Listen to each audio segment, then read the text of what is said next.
শুভ সকাল আমার প্রিয় পরিবার, তোমরা সকলে কেমন আছো? আশা করছি যে যেখান থেকে আমার ব্লগটি দেখছো না কেন সকলেই ভালো আছো। তোমাদের আশীর্বাদ ও ভালোবাসার সাথে নিয়ে আবারও একটি ব্লগ শুরু করলাম। আজকে হলো মঙ্গলবার আর এখন বাজে ঘড়ির কাটে ঠিক সকাল 6টা মতো। আজকে না ঘুমের থেকে উঠে দেখছি বেশ আকাশটা হালকা হালকা পরিষ্কার আছে, কিন্তু কি হয়েছে জানো তো, কাজকর্ম করতে করতে একটু যেই বেলা হলো না, তখনই যেন আকাশে দেখি ঘন কালো মেঘ হয়ে এসছে। আর এই বর্ষাকালে সকালে উঠে যদি দেখা যায় আকাশের এই পরিস্থিতি, তাহলে নিজের মনটা কেমন খারাপ হয়ে যায় বলো তো। আর যেহেতু আমরা গ্রামের গৃহবধূ, আমাদের তো বাইরে এসে সংসারের সমস্ত কাজকর্ম সারতে হয়, সেই কারণে আমরা না এই রোদ জল ঝড় বৃষ্টি এগুলো আবহাওয়া নিয়ে ভীষণ চিন্তিত থাকি। গরমকালে তোমার রোদ্দুর ওঠে আর বর্ষাকালে জল ঝড় হয়, কিন্তু শীতকালটা একটু কষ্ট না হলেও যেহেতু কোনো ব্যাপার না, হয়ে যায়। যাই হোক, ওই দিক দিয়ে আমার বাসনগুলো মাজা হয়ে গেল আর এই দিক দিয়ে আস্তে আস্তে পা টিপে টিপে চললাম কিন্তু ঘরের দিকে বাসনগুলো রাখবো বলে। কেন বলো তো, এই যে দেখতেই পাচ্ছ ইটগুলোতে একদম শ্যাওলা জমে আছে, এগুলোই না ব্লিচিং পাউডার দেওয়া দরকার, জানো, দিলে পরে উঠে যাবে। আর দেখো আকাশটা কেমন যেন গম্ভীর রাগী হয়ে আছে। এই আকাশের পরিস্থিতি দেখলে ভীষণ চিন্তা হয়, কিন্তু আবার হালকা হাওয়াও দিচ্ছে, যদিও হয় মেঘটা তোমার অন্যদিকে চলেও যেতে পারে। সেই আবহাওয়াটাই একটু উপলব্ধি করছিলাম। আর জানো তো, আমাদের এই মাঠের পাশে বাড়ি তো, সবুজ ঘন ক্ষেত বাগান জমি এগুলো দেখতে না ভীষণ ভালো লাগে। আর আমাদের গাছে দেখো কি সুন্দর লেবু ধরেছে, আর এগুলো হলো তোমার কাবজি লেবু বলে মনে হয়, আমি ঠিক জানি না জানো। তো এই লেবুগুলো পুরো গাছ ভর্তি হয়েছে, আর এই সময়টায় বেশি এই লেবুগুলো হয়। তো এগুলো হলুদ হওয়ার আগে কেটে খাওয়া যায়, জানো, রস ঠিক হয়ে যায় মিডিয়াম। আর এই লেবুগুলো দেখে যেন মনটা আলাদাই শান্তি হয়ে যাচ্ছে। সমস্ত গাছই আছে, তার মধ্যে এই লেবু গাছটা না 12 মাসে, জানো, প্রত্যেক মাসেই লেবু দেয়, কিন্তু এই সিজনটাই লেবুটা একটু বেশিই হয়। তো আমি শাশুড়ি মাকে বললাম আজকে লেবু খাবেন, একটা লেবু নিয়ে যাই, পেকে গেছে বেশ। উনি বলছে হ্যাঁ নিয়ে এসো, ডাল ভাত তো, লেবু দিলে বেশ জমে যাবে খাবারটা। যাই হোক, ওই দিক থেকে এসে এই যে ঘরটা ভালো করে মুছে নিচ্ছি। আর এই বর্ষাকালে ঘর বেশি মুছতে ইচ্ছা করে না, একদম চিপে চিপে হালকা করে মুছে নিচ্ছি, জানো, যাতে করে তাড়াতাড়ি শুকিয়ে যায়। বেশি ফ্যানও চালাতে পারছি না, বাড়িতে ছোট ছেলে আছে। আমরা গ্রামের গৃহবধূরা এইভাবে কাজ করাটা যে কী কষ্টকর বলে বোঝানোর মতো না। যাই হোক, তোমাদের সঙ্গে গল্প করতে করতে এদিক দিয়ে কিন্তু আমার কাজকর্মগুলো শেষের মুখেই।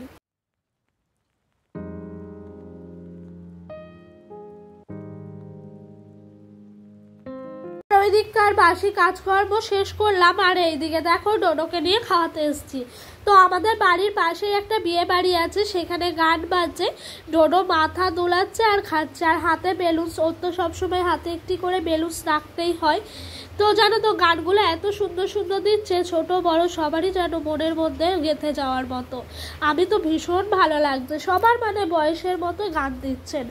তো এই দিক দিয়ে ওকে একটু ম্যাগি খাইয়ে দিচ্ছি সকালে। ওর না সেরিল্যাক্সটা অনেক দিনই হলো শেষ হয়ে গেছে, বাজার যাওয়া হচ্ছে না আর আনাও হচ্ছে না বলে নেওয়া হচ্ছে না। তো ওর জন্য জানো তো ম্যাগি শুধু নুন দিয়ে দিই, মশলাটা দিই না, বলে মশলাটাই নাকি বেশি ক্ষতি করে। আর বন্ধুরা, আমি এখন ভয়েস ওভার দিচ্ছি, তো এখন বাইরে ভীষণ বৃষ্টি পড়ছে, তোমরা যদি বৃষ্টির আওয়াজে কোনো প্রবলেম হয় প্লিজ একটু অ্যাভয়েড করে নিও।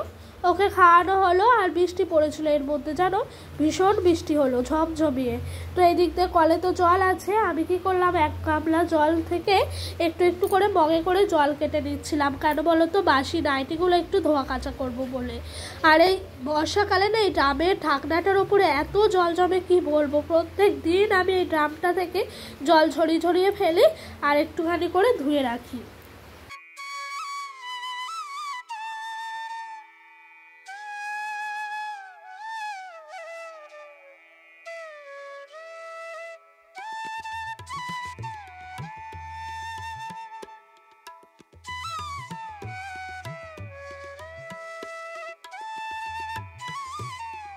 তো বন্ধুরা, তোমাদেরকে তো বললামই আজকে একটা বিয়ে বাড়ি আছে, তাই সকাল থেকে কাজকর্মগুলো তাড়াতাড়ি সেরে নিচ্ছি, যেহেতু সকালে রান্নাটা একবারে দুপুরের করে নেবো, আর দুপুরে রান্নার কোনো মানে রাতে রান্নার কোনো তোড়জোড় থাকবে না, সেই জন্য কাজগুলো তাড়াতাড়ি সেরে নিচ্ছি। আর দেখবা বিয়ে বাড়ি থাকলে মনের মধ্যে একটা আলাদাই আনন্দ কাজ করে, তাই না?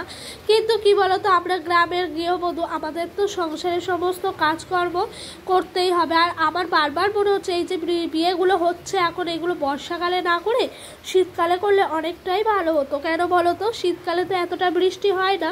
অবশ্য জানো তো বন্ধুরা, আমাদের যখন বিয়ে হয়েছিল না, আমাদের তো ফেব্রুয়ারি মাসে 2 তারিখে হয়েছিল, তখন তো পুরো তোমার শীতকালই ছিল। কিন্তু কি হয়েছে জানো, বিয়ের দিন এক ফোঁটাও বৃষ্টি হয়নি, কিন্তু রিসেপশনের দিন এত বৃষ্টি, সবাই নাচবো বলে সব রেডি করেছে, কিন্তু এত বৃষ্টি বলে লাস্টে নাচতে সেরকমভাবে পারেনি, কিন্তু নেচেছে। বলছে আনন্দ যখন করব বলেছি করবই। আর এদিক দিয়ে ঘরের সবজি সেরকম বলতে বাড়ন্ত, আর এই বৃষ্টির জন্য বাজারও যাওয়া যাচ্ছে না। সবজিওয়ালাও নাকি আজকে বাড়ির পাশে ঢোকেনি জানো, বলছে এই পাড়ায় তো বিয়ে আছে, এই পাড়ার মানুষ কি আর সেরকম সবজি নেবেন, সেই কারণে সবজিওয়ালা ওই দিক দিয়ে চলে গেছে। তো কি আর করব, সামনে মুদিখানা দোকান থেকে এই সবজি তোমার সয়াবিনগুলো আনা হয়েছে। তো সেরকম কিছু তো রান্না নেই বলে সয়াবিন আলুর তরকারি করব আর ডাল করব, এই দিয়েই কিন্তু আজকের খাওয়া দাওয়াটা হয়ে যাবে। আর শাশুড়ি মা সকালবেলায় একটু ভাত বসিয়ে দিয়েছিলেন, একেবারে করে নিয়েছিলেন, মানে ওই ধরো 1 কেজি 250 মতো উনি চাল রান্নায় বসিয়েছিলেন। তাতে করে কিন্তু আমাদের সকালের আর দুপুরের রান্নাটা বেশ হয়ে যাবে, সেই কারণবশত। আর এই দিক দিয়ে কড়াইয়ে তেল দিয়ে দিলাম রান্নাটা তাড়াতাড়ি করে নেব বলে। আর জানো তো, আজকে সয়াবিনের মধ্যে একটু নুন আর হলুদ মেশালাম, তাতে করে সয়াবিনটা একটু ভালোই ভাজা হবে। আর যদি তোমার কড়াইয়ের মধ্যে দেওয়া হয় সেরকমভাবে মেশে না জানো, আর এরকম দেওয়াতে দেখলাম বেশ ভালো হলো, তোমার সয়াবিনটাও সেরকম লেগে যাচ্ছিল না, যেহেতু নুন দেওয়া আছে সেহেতু জল বেরোচ্ছিল জানো বন্ধুরা। তো এরকমভাবে রান্নার পদ্ধতিটা আজকে বেশ ভালো লাগলো, আমি কিন্তু নেক্সট দিন থেকে এরকমভাবেই করব।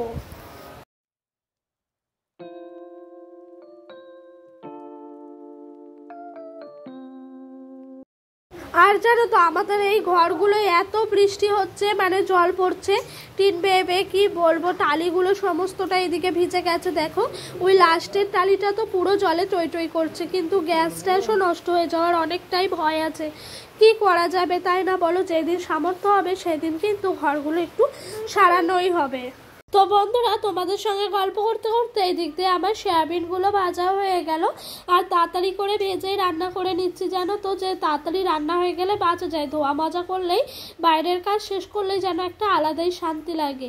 আর এই দিক দিয়ে কিন্তু আমার মশলাটাও কষানো হয়েই এসছে মোটামুটি ভালোভাবেই। তো মশলাটা থেকে কি সুন্দর দেখো তেল ছেড়েছে, দেখেছো। আর আমি সবসময় জানো তো গ্যাস লো ফ্লেমে দিয়েই না এরকমভাবে প্রত্যেকটা সময় মশলা কষাই। তো বন্ধুরা চলো, এই রান্নাটা করতে করতে তোমাদের সুন্দর সুন্দর কমেন্টের উত্তর দিই। তো রূপা দিদি ভাই আমাকে কমেন্ট করেছে, তোমার আগের দিনে মাছের কালিয়াটা দেখে আমিও রান্না করেছিলাম, অনেক সুন্দর হয়েছিল। এইসব কমেন্টগুলো পড়লে সত্যি কথা বলতে আমার মনটা না ভরে যায়, এসব কমেন্টগুলো সত্যি কথা মন ছুঁয়ে যায়, যে আমার রান্নাও তোমরা ট্রাই করেছো, অনেকটাই সুন্দর হয়েছে। আর সত্যি বলতে এভাবে রান্না করলে না, মানে মাছের কালিয়া ওইগুলো সত্যি খেতে অপূর্ব টেস্ট হয়। আর এদিক দিয়ে সয়াবিনটাও আলুর সাথে ভালো করে নেড়ে নিচ্ছিলাম, যাতে করে মশলাটা ঢোকে। যাই হোক, এই দিককার রান্না বান্না শেষ হয়ে গেল। তারপরে অনেকক্ষণ শুয়েছিলাম, শুয়ে থেকে উঠে এখন প্রায় রাত্রি, এখন বাজে ওই ঘড়ির কাটাই 7:30 মতো। আলমারি থেকে কিন্তু ব্লাউজ বের করে নিচ্ছি, আর ব্লাউজগুলো চয়েস করছি কোনটা পরবো। তো ভাবছি এটা নয় এটা, তো এটাই পরবো ফাইনালি। এটা আমার সত্যি বলতে ভীষণই পছন্দের একটা ব্লাউজ, অনেক কষ্ট করে এই ব্লাউজটা আমি মানে বানিয়েছিলাম যা একজনের কাছ থেকে, অনেক কিছু বলে বলে। এদিকেও শাড়িগুলো চুজ করছিলাম, প্রথমে ভেবেছিলাম এই শাড়িটা পরবো, তারপরে না এই শাড়িটাই আমার পুরো ভাল লাগলো, মানে ওই শাড়িটার ম্যাচিং করে ব্লাউজ পিসটা ছিল, তো এইটাই পরলাম। আর আজকে কি হয়েছে কেলেঙ্কারি জানো, এই যে 7টা 7:30টায় বসেছি মেকআপ করতে, তো তার মাঝে একটা ভাই এসেছিলো, ওকে রেডি করলাম, পাশের বাড়ি থেকে একজন এসেছিলো তাকেও রেডি করলাম, করার পর নিজে রেডি হতে গেছি, আর রেডি হয়ে গেছি মানে মাঝে মাঝে, আর তখনই 9টা নাগাদ ঝমঝম করে বৃষ্টি এসছে।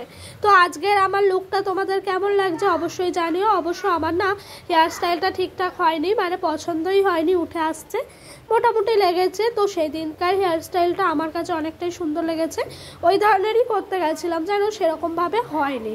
যাই হোক, এরকমই একটু সেজে বিয়েবাড়ি তো কাছে, বৃষ্টির মধ্যে চলে গেছিলাম। আর এই যে আমাদের রিসেপশনের ব্রাইড, মানে আমাদের পাড়ার নতুন বউ, তো ওকেও না অনেক সুন্দর লাগছিলো, মিষ্টি লাগছিলো। তো ওকে আমি বললাম কনগ্র্যাচুলেশন নতুন লাইফের জন্য। আর নতুন বউ এত ভালো বলে বোঝানোর মতো নয়, আমি মানে যেরকম আমার রিসেপশনে কারোর সাথে কথা বলিনি, কিন্তু নতুন বউ অনেক কথা বলছিল, সত্যি এরকম মিশুকে কমই পাওয়া যায়। তো যাই হোক, এদিক দিয়ে খেতেও বসে পড়েছি ডিনার আর কি। এখন বাজে কটা জানো, রাত 1টা। আর কি বলবো তোমাদেরকে। তো আজকের মতো ব্লগটা এখানেই শেষ করছি। ভালো লাগলে অবশ্যই লাইক কমেন্ট করো, আর যদি আমার ব্লগটা আরও ভালো লেগে থাকে আমার ছোট্ট চ্যানেলের নতুন সদস্য হয়েও। বাই।